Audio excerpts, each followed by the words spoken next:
안녕하세요, 제이제입니다. 오늘은 커플의 성욕 차이를 해결하기 위한 방법에 대해서 말씀드려 볼게요. 구독과 좋아요, 알림 설정까지 해주실 거죠? 그럼 바로 시작할게요.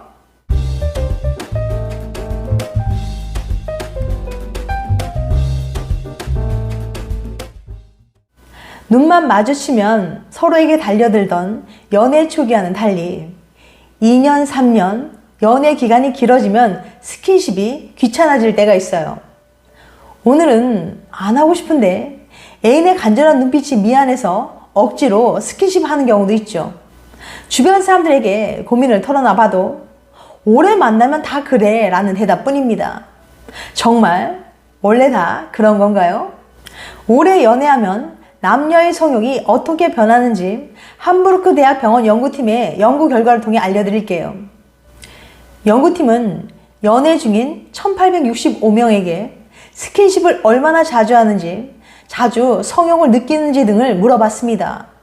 그리고 시간이 지나면서 커플의 성욕이 어떻게 변화하는지 비교해봤는데요. 참 재밌는 결과가 나왔습니다. 연애 기간이 길어질수록 남성과 여성의 성욕은 다른 모습을 보였거든요. 남자는 얼마나 오래 만나든 애인에게 항상 비슷한 수준의 성욕을 느꼈어요. 그런데 여자는 연애 기간이 길어지면 성욕이 크게 줄어들었습니다. 여자는 3년 넘게 연애를 하면 연애 초반보다 2.5배나 성욕이 줄어든 거예요.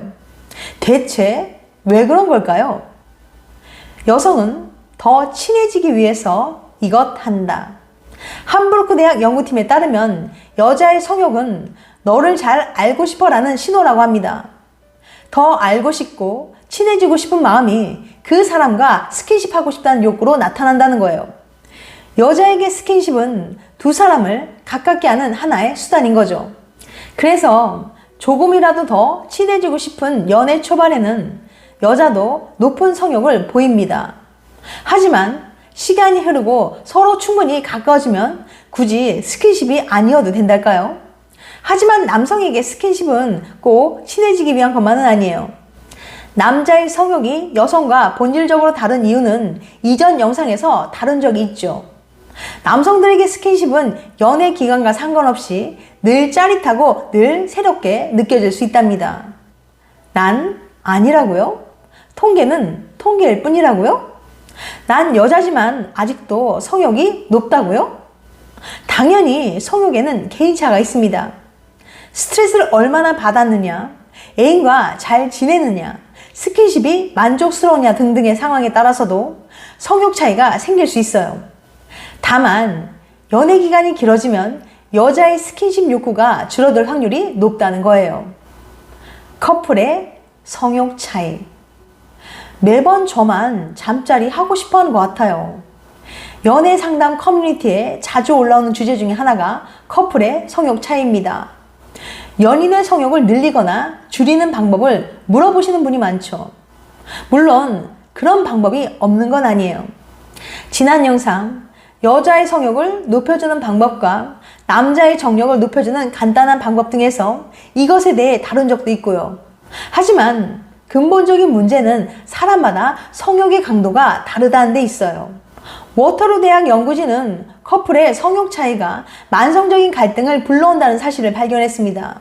성욕이 많은 쪽은 항상 자기만 매달린다고 생각하게 돼요. 애인에게 늘 무시당하고 사랑받지 못한다고 느끼기 쉬운 거죠. 반면 성욕이 적은 쪽은 애인의 욕구를 채워주기 위해서 내키지 않는 잠자리를 해야 하기 때문에 심한 스트레스를 받습니다. 더 나쁜 건 혹여 잠자리로 이어질까봐 두려워서 일상 속 애정어린 스킨십마저 꺼리게 된다는 거예요. 이런 상태가 계속되면 둘 사이는 점점 멀어지고 결국 돌이킬 수 없는 지경에 이르게 됩니다. 그러니 성욕 차이는 관계를 서서히 병들게 하는 독이라고 할 수 있죠. 이런 상황에서 두 사람에게 주어진 선택지는 세 가지예요. 첫째, 헤어진다. 둘째, 계속 다투며 불행한 관계를 유지한다. 셋째, 잠자리 빈도를 협상한다. 2번을 선택하고 싶은 분들은 아마 없겠죠. 결국 관계를 유지하는 유일한 방법은 원하는 잠자리 빈도를 솔직하게 털어놓고 1대1 협상을 하는 것 뿐이에요. 남사스럽게 그런 얘기를 어떻게 꺼내냐고요? 관계가 망가지는 것보다는 잠시 민망한 게 훨씬 더 낫습니다. 부끄러워하지 말고 기회를 봐서 얘기를 꺼내보세요. 사실은 상대방도 당신의 마음을 이미 알고 있을 거예요. 단 한 가지 주의하실 점이 있는데요.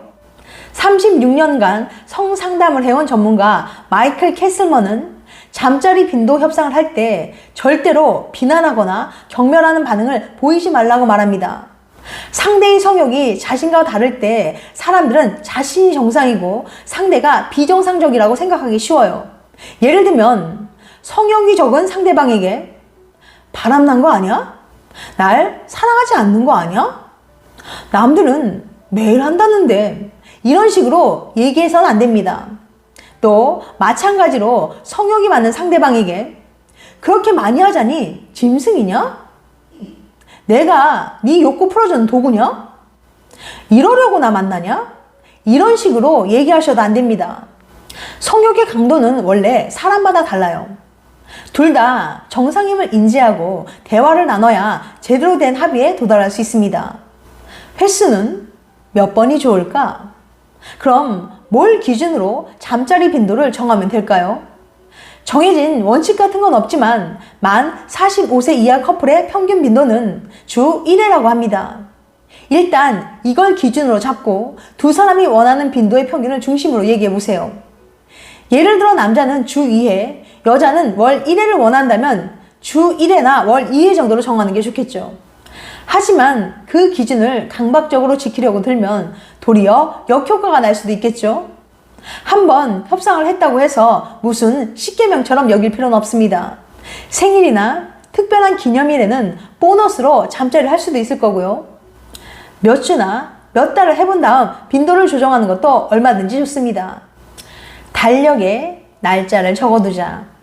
잠자리는 사실 분위기가 잡히면서 자연스럽게 이루어지는 게 제일 좋아요.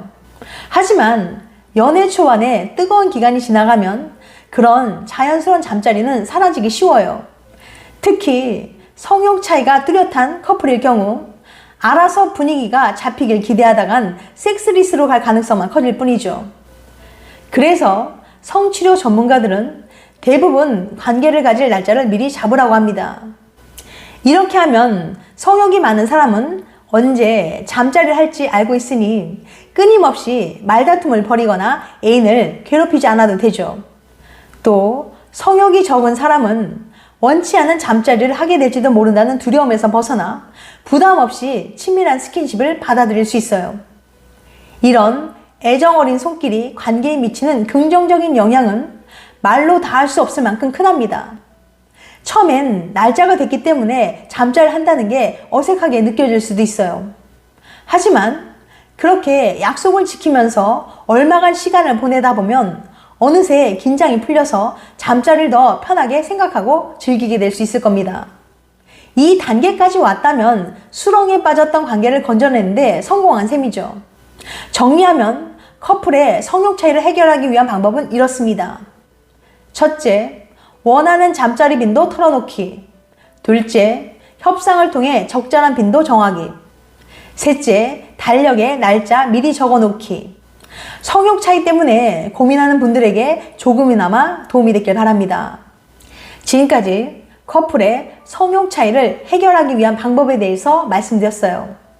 다음엔 더 재밌고 유익한 영상으로 찾아뵐게요. 끝까지 시청해주셔서 감사합니다. 다음에 또 봬요. 안녕.